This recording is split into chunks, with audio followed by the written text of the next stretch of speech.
Hello and welcome to this session. My name is Annika Lundqvist. I'm the founder of pedestrianspace.org, which is a platform and NGO dedicated to issues of walkability and urban resilience. I'm often featuring what I'm up to there and also what I'm reading, and I'm really happy and honored today to be speaking with author, visual artist, business leader, and creative collaborator based in Waterloo, Ontario, Paul Kalbfleisch, the author, along with Scott Higgins, of The Joy Experiments, Reimagining Mid-Sized Cities. There it is, to heal our divided society. What an opportune time to talk about this. I've been reading your book. I've Thank been you. really enjoying it. It's visually, for anybody listening, really, it's visually, I'm a very visual person. I'm cerebral, but I'm also very visual. It's so visually rich. It's really a joy to turn the pages and to have also these visual interludes. So that was really, really wise of you both to do. So just to start off with, I would love to hear about, well, first of all, if you want to provide a little bit more of an introduction to your work and the genesis of this book. What got it all started? Um, my background, first of all, thank you very much for having me on your podcast. It's an honor, it's a thrill, and I enjoy the opportunity to sort of talk about what I do and what the book is about to a whole new audience. So thank you for that. Um, I got in my background for the most part was in the world of marketing, and at one point, I spent 10 years as the global VP of brand strategy for research and motion, creating the BlackBerry, that wonderful thing that everyone had that gave birth to smartphones, which I'm not all that thrilled about anymore. But at the time, it was all quite interesting. In my career, I spent a lot of time trying to figure out how to place brands into culture, into popular culture, which taught me to pay attention to just how people congregate and what makes a group of people more cohesive than other groups and what are the cues to all of that. After I left that career, and I was in Waterloo, where BlackBerry and Research in Motion was from. It's a very heavy tech community. University of Waterloo is one of the top sort of computer science schools in the world. And they had a challenge, and that challenge was how to make the community more appealing to the world-class talent they need. And because of my experience in tech and having visited most of the cities we compete against, I kind of knew where the bar was set. And so they asked me to develop a strategy for how to leverage public space. Um, and I also kind of knew what it was like to try to hire people here, which was difficult. And and I was just generally pretty good at taking big fuzzy ideas and shaping them into concepts that inspire people and help get people to sort of want to buy into those things. So I was kind of well suited for that task. Um, in that, I created a strategy called creative intersections, in which the basic equation was take the world-class activity that is going around inside buildings throughout the community, hand the essence of that over to installation artists to turn it into forms of public play, and have the community at that point start to say, hey, that stuff that goes on, that's part of us. And they start to identify that as part of their community identity. And then world-class people who are looking for places, they kind of go, wow, these people really love, the stuff I would do. And so they therefore want to come to it. Um, Creative Intersections was very well received, but very little was done with it, except for one developer in the community, Scott Higgins, who was building a large real estate development project, including a giant public square in an old part of Cambridge, Ontario. He said, I want to do a creative intersection. I want to use this strategy. How do I do it? And I said, I don't know. I just wrote it. I don't know how to do it. that led to about a 7-year relationship with Scott and I, and we started doing more and more of these projects, which we sort of called them joy experiments because we felt the communities we were operating in were a little flat emotionally, and that flatness was harming, the economic development of the area, and we wanted to create spaces where the city came together to play as a city, in a sense. And that led to a number of projects, and the book came out of it because Scott one day said, I want to have I need a manifesto to explain to people why I go way above and beyond what I'm asked to do. Because Scott is really a city builder who happens to use real estate development as his tool to build cities, as opposed to the other way around. And when the real estate developer does more than what they're asking for, then people get really suspicious. What now? What is he really up to? So we wanted a bit of a manifesto to explain that to other stakeholders. And writing corporate poetry so that it could fit on coffee mugs and whatnot really wasn't cutting it. So it turned into a book, and then at some point Scott said, half the ideas in this book are yours, and so why don't we just have it as a co-written book, which is very generous of him. And that became the Joy Experiments. And the book is surprisingly doing well in terms of making a difference and making people think differently about cities. It's a long intro, but sorry. No, that's a great intro. And I can really, I'm not surprised it's doing well. Also, congratulations. I'm happy to hear it's doing well. I think it's very impactful because it is accessible, and that means it can be used for so many disciplines too, but also for general public. I think people Yeah, like you and me, we're thinking about cities all the time. We're engaged with urban issues all the time, but having those discussions with the general public about why these things are important, why such projects are important, yeah, why cities are important, which is written in the introduction. And I really want to hear your thoughts on yes. that. So what is this something, as somebody who's an urban researcher and who gets very excited about city issues and the image of the city, I'm always unpacking that. Why? What lights me up about that? What is it? And what do you think for why it's important for you? Yeah, you're referring to the phrase "because cities are important," which appears on a two-page spread, which could pull over the book and show you, but we won't go there. Um, and and that was, why put all this effort? Well, because cities are important. Well, so why are they important? Um, cities throughout history have been where new ideas come from.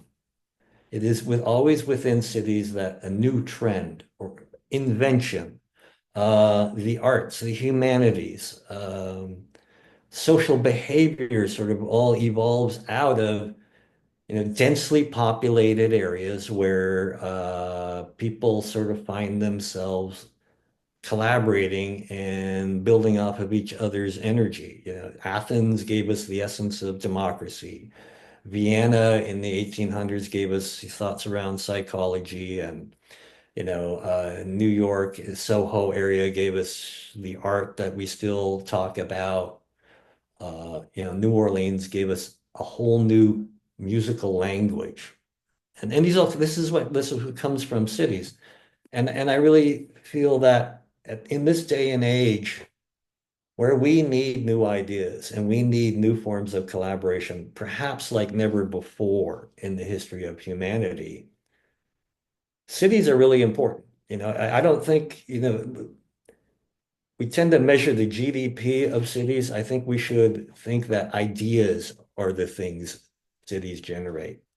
And that's why cities are important, and that's why we felt we wanted to focus on the human aspect of cities from the perspective of how to bring people together and how to break down the barriers so that people can start feeling comfortable in collaboration. We talk about inclusion and belonging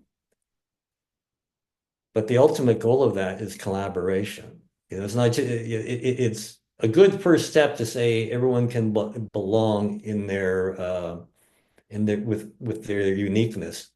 But the ultimate goal is then to take that uniqueness and turn it into collaboration. And that's where and that's what cities have always been good at and what we have to get cities back to. I agree completely. And I love those words on social inclusion and the connection to collaboration. I want to reference something, a fact about the book, that it was written during the first two waves of COVID, Hmm. thinking about social inclusion and thinking about Yeah. that.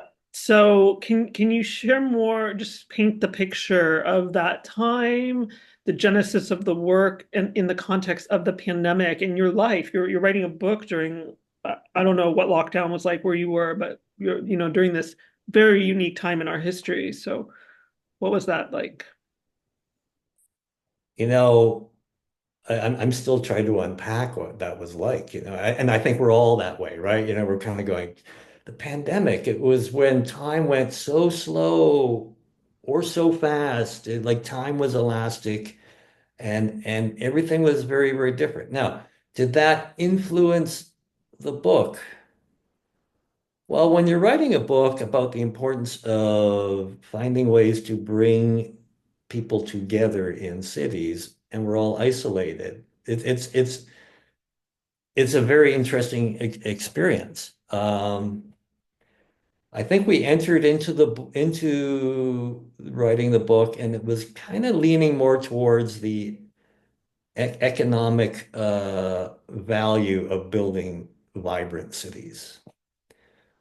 But as we evolved through pandemic, we started seeing that actually there was a much bigger and more important thing happening, and that is the societal component of this. What I refer to as our societal resilience. And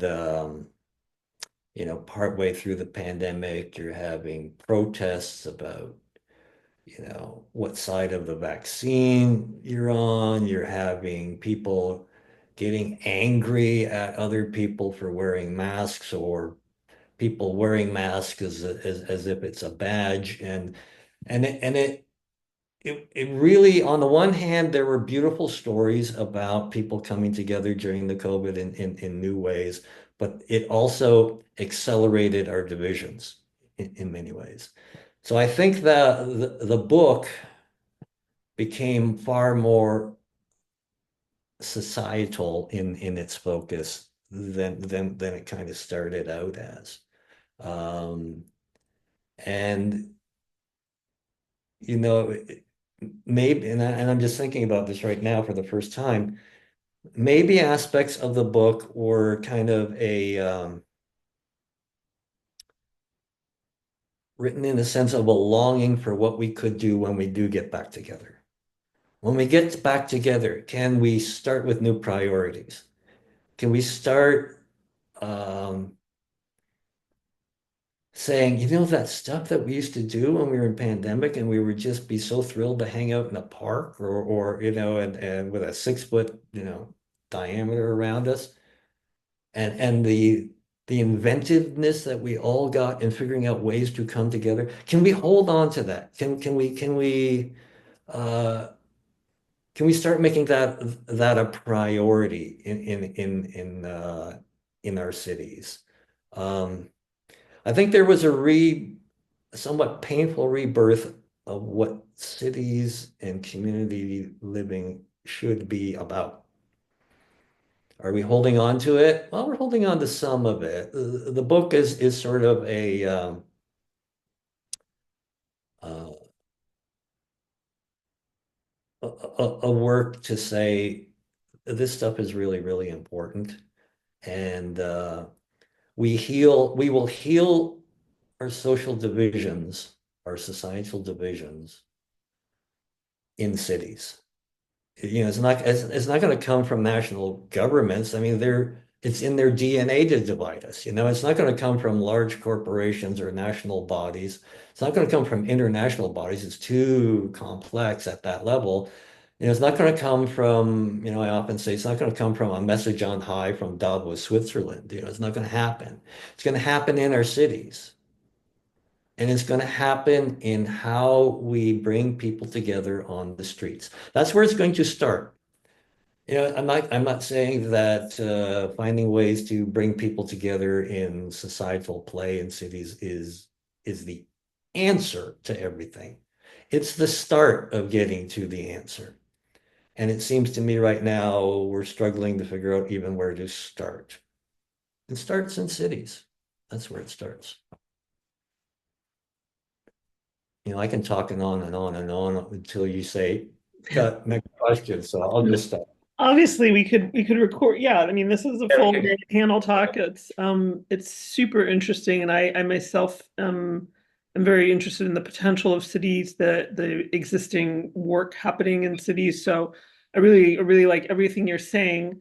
And I also really like this hook back to the pandemic because I feel like in our collective conscious, it's becoming this, the closet in the far attic that everybody's just forgetting about or something. But some of us, I do believe, are actively trying to, like, for lack of a better word, mine that space or keep a hook back in there and get, hang on, there was a lot of stuff that happened there. Remember that stuff that happened? Like, I do that in my workshops. I always bring up, I call it, let's time travel, you guys. We're going to time travel just a couple years back to the pandemic. And people are like, oh yeah, my life was like this, and this is how I rediscovered my neighborhood, or this is how Yes. what I yeah, it was really interesting stuff. So I was very interested when I read that the book was written during the first two waves of COVID.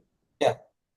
It was, again, it really was an inventive time. Um, and people were just doing such interesting stuff to find ways to, hang out together. We all were glad that Zoom happened so we could have, 5 o'clock cocktail parties. But once wave two hit, it was like, okay, I've really done that. I can know we got to figure out something better. And and I hope that I hope people hold on to it, and I hope that the book gives them the inspiration. You mentioned that it was sort of written in a way that everyone could get, could get to access it.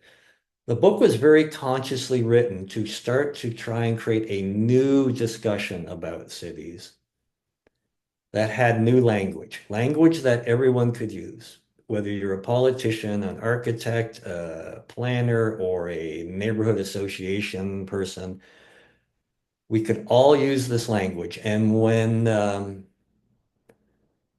you have common language, you can find your commonalities and you can get on to creating things that are good for everyone. Because, most of the time when things happen in cities and think people try to plan something, it's the same argument. The same parties show up with the same debate, the same argument, which leads to the same result, and it just wears everybody down. Our intent was to try and say, let's use new words. Let's use a new tool called joy, right? Um, I think one of the most important phrases in the book is changing cities changes the world. That's how we do it. Like we we will change the world by changing cities, and that's another reason why cities are so important. Uh, and that's the good news. So it's closer at hand than we think, changing the world, because we do it by changing cities. If we're not prepared to change cities, I don't think we have much chance of changing the world. That's the downside of it. But I think we can do it if we line up enough cities into a certain trajectory of change, then it will happen. Well, and not to be too sobering, but as we know, humans are increasingly choosing cities to live in. We have an increasingly Yes. urbanized population, and there's going to be more instances of climate migration, this and that. So the idea of making our cities more resilient to also accommodate people, to allow them to thrive when, with migrations, with movement as well. Um, it's really it's very serious, really. I mean, I know joy is it's not used maybe in crisis terminology, but actually I see it as really important too in these sort of disruptive times when we do already have climate migration. Well, giving people that soft landing in a city that has been focusing on resilience and having joy as part of that resilience, as your work focuses on. And about when I said the book is accessible, I didn't mean, also I have to clarify, to make that seem like it's simplistic at all. I just think it's great because I feel like you really could hand this to a lot of people. And I feel like part of the secret sauce is also the visuals again, because it just allows this mental reprieve, and your mind is like saturated with these rich visuals. It's not just drawings. There's photographs. It's really Yeah. good. It's a very good mental intake, the way it We goes. we wanted we wanted the book to be a joyful experience. Mm. We wanted just holding the book in your hands to be uh, joyful, so that you'd be more open to the messages and the words in there. Um, so a lot of time was spent trying to get the right feel and the right look, and there's wonderful illustrations in the book by a young illustrator named Sarah Farquhar, and there's a lot of my own photographs in the book, really meant as kind of quiet meditations. Like there's just these shots of urban settings in some fashion. There's not a deep message in them, but there's just these quiet meditations of all that cities have to offer us. Moments of beauty, moments of surprise, moments of humanity. I know you're a photographer by nature. So maybe we'll have to share pictures back and forth over time. Cities, cities are places. We love cities. When we love cities, it's because we love the humanness of cities. When you go traveling, you go, oh my God, we've been to this, did that. Oh, you have to come with us next time. Why? Because of the humanness of the places.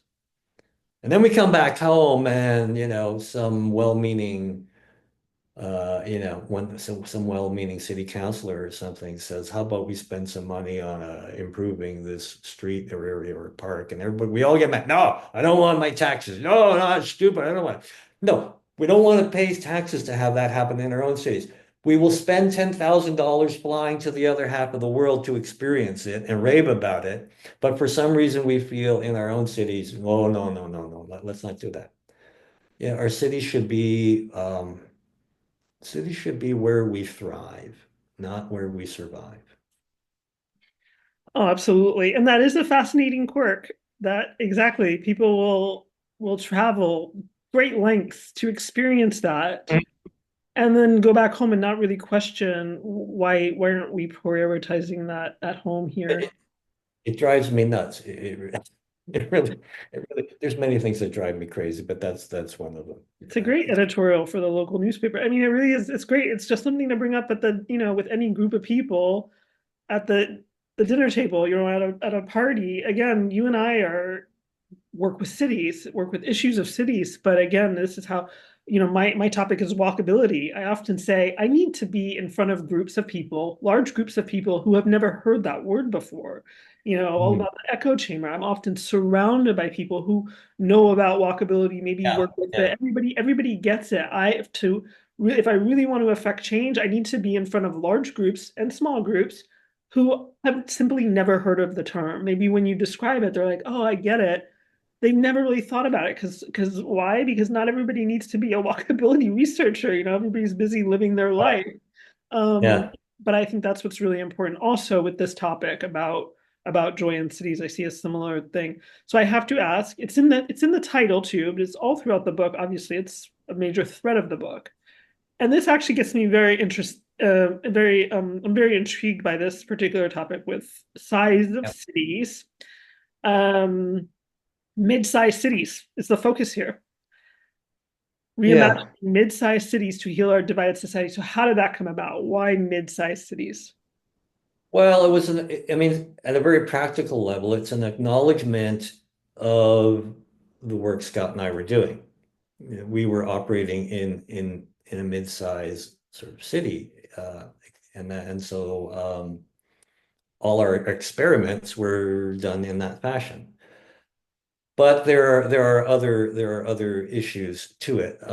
For one, you mentioned earlier, you know, there's more and more migration to cities, but at the same time, the cost of living in the large cities is getting so out of control, and this is, you know, globally, that there is a sort of a sub-migration to the outskirts, you know, satellite communities, satellite cities, or you know, there's all kinds of terms that can be used for it.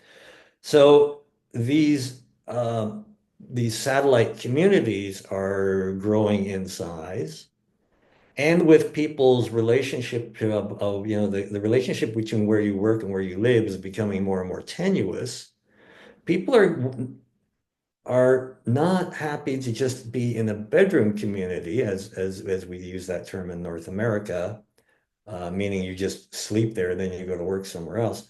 They want those to become standalone communities that offer everything I need, including, you know, the human needs that I have.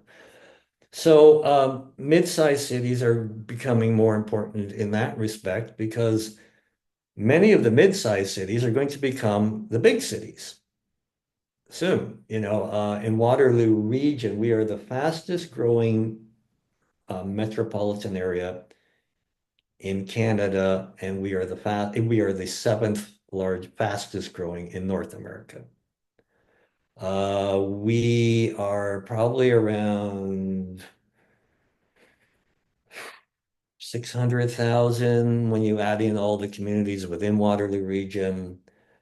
In 25 years, we expect to be 120 million, no,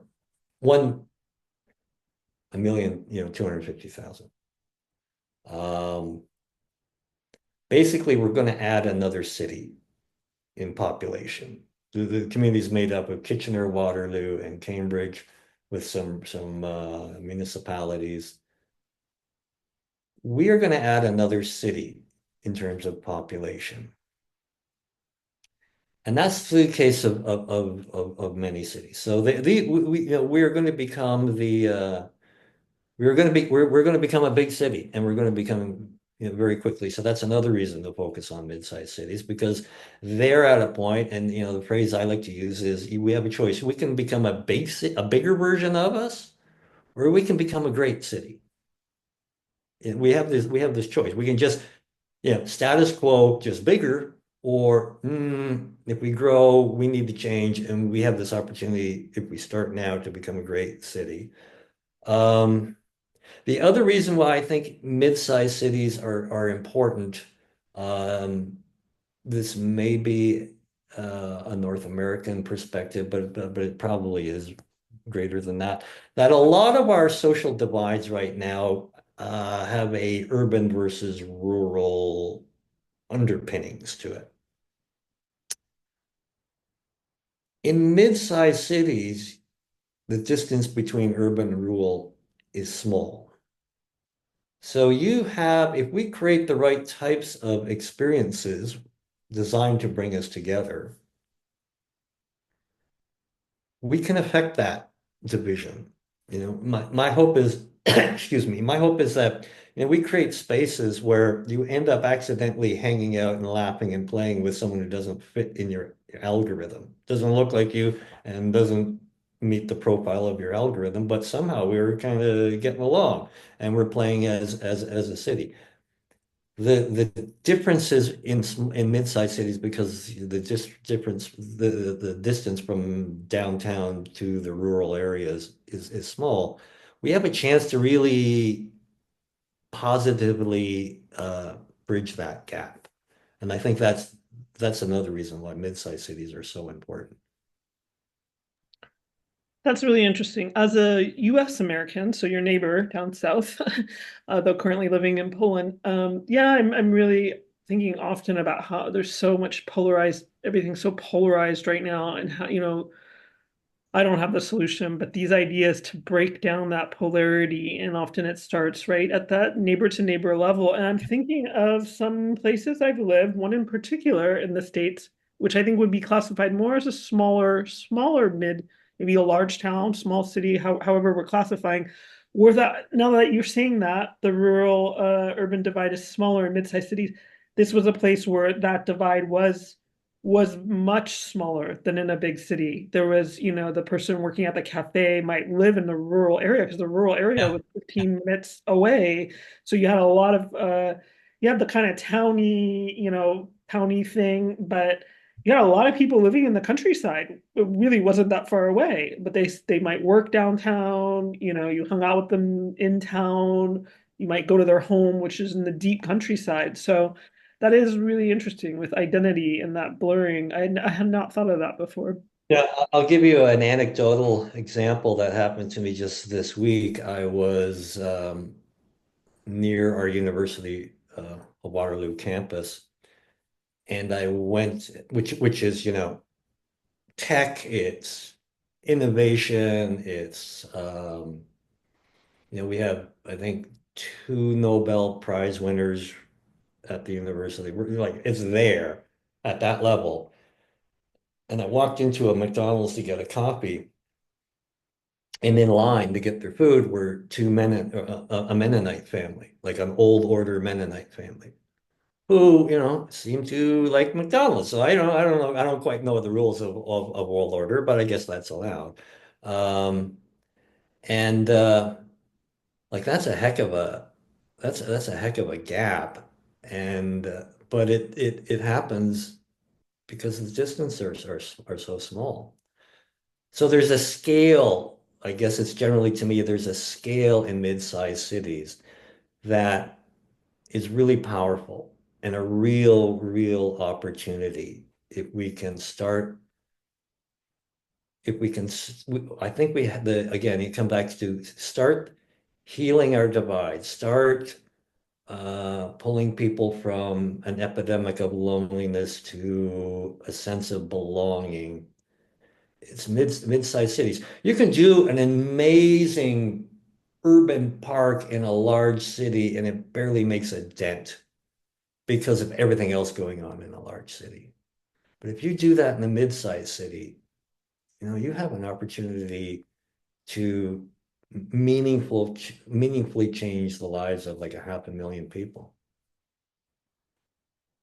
Yeah, that right there that you said, this is part of my research too, which intersects with issues of mobility also that I look at and urbanism, but the quality of life issue. And on a personal level, I have to say too, I love talking about these issues as professionals, but there's also that personal. We inhabit these places, right? It has meaning also because it affects us. It's us waking up. It's you going to get that cup of coffee. It's us walking down the street. We live in our work that we're studying, that we're helping to create. And the quality of life issue is for me really interesting with the mid-sized cities as well, and the equity issue for different groups of people for whom, for example, a large city might just be a bit too much, a bit too overwhelming to really handle on a day-to-day basis. So that's really interesting. I mean, don't get me wrong. I love big cities. Yeah, I I just do. love it, right? I just happen to be, this is where I am. And so, and you know, this was the canvas given to guys who thought there was a better way to prioritize, what cities are about. In the book, we talk about taking the live, work, play model and reprioritizing it to play, live, work. Hmm. Uh, and the philosophy behind that is, live primarily meant, an abundance of housing, reasonable ability to have ownership. Well, That's not the case anymore in pretty much every city in North America and cities in Europe as well. That is not something a city can hang its hat on as, hey, come live here. And as I mentioned earlier, the relationship between work and live is tenuous. Uh, there's lots of people who aren't living where they work because they don't have to. And then there's others who simply can't afford to live near where they work. And so all of that leads to, well, these people then are looking at where they live with a whole new criteria, and work's not quite so front and present. And this play, the last thing on the list, which was always the last thing prioritized, which was funded with money left over, usually on land that wasn't good for anything else. Uh, and if you look at play as not just, throwing a ball, but prioritizing the connection of citizens in an optimistic fashion, that's play. If we don't have to do that just because it would be nice for people. It's actually the big opportunity for cities. If cities said, you know what, we're going to hang our hat on making this a place that people want to live in, that they feel that they mentally and emotionally and physically thrive in, that's that's how cities can prosper both socially and economically in the future. It's theirs. It's just reprioritizing. And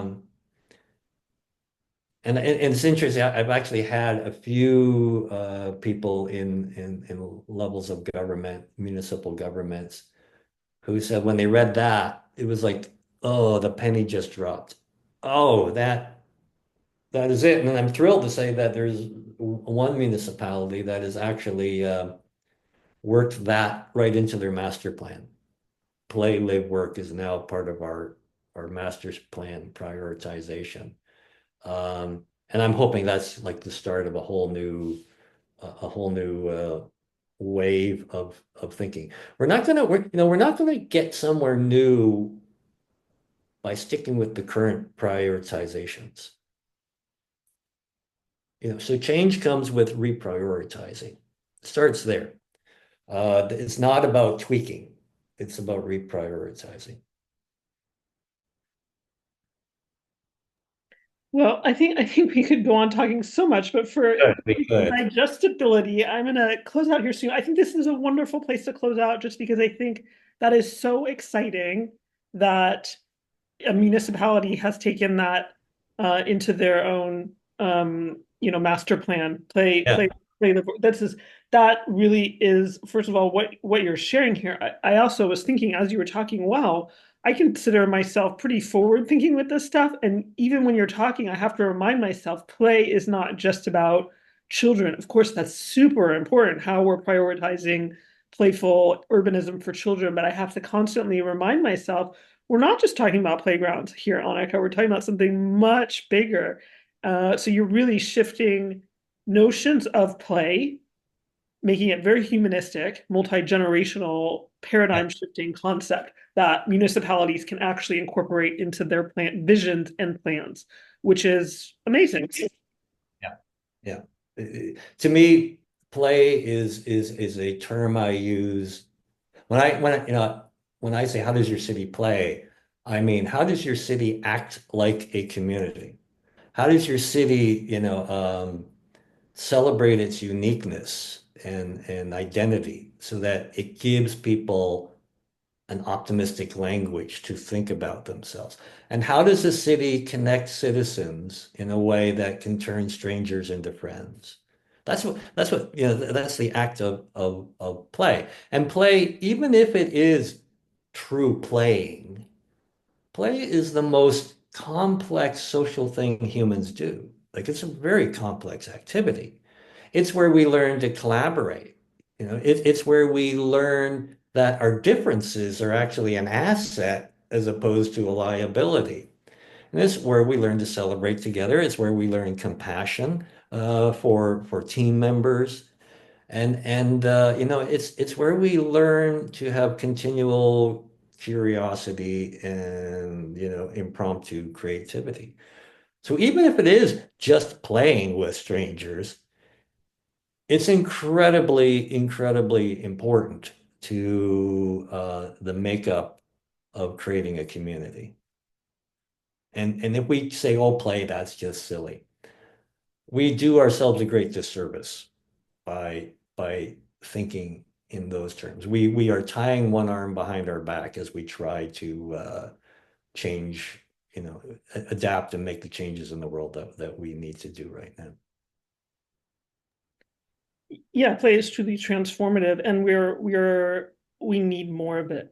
We need so much more of it. So I think this is why your book is so timely.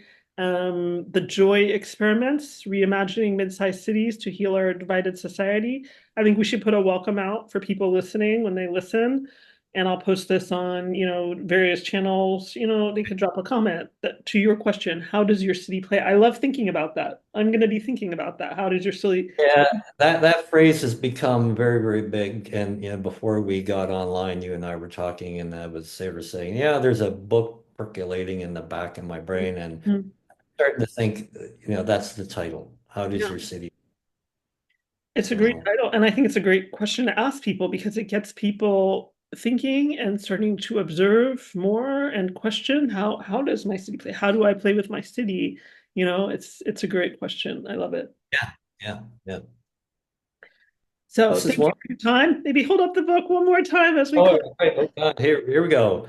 The Joy Experiments. You can find out where to buy it by going to thejoyexperiments.com. www.thejoyexperiments.com. Yeah. Thank Thank you. you. Thank you. Thank you. Thank you.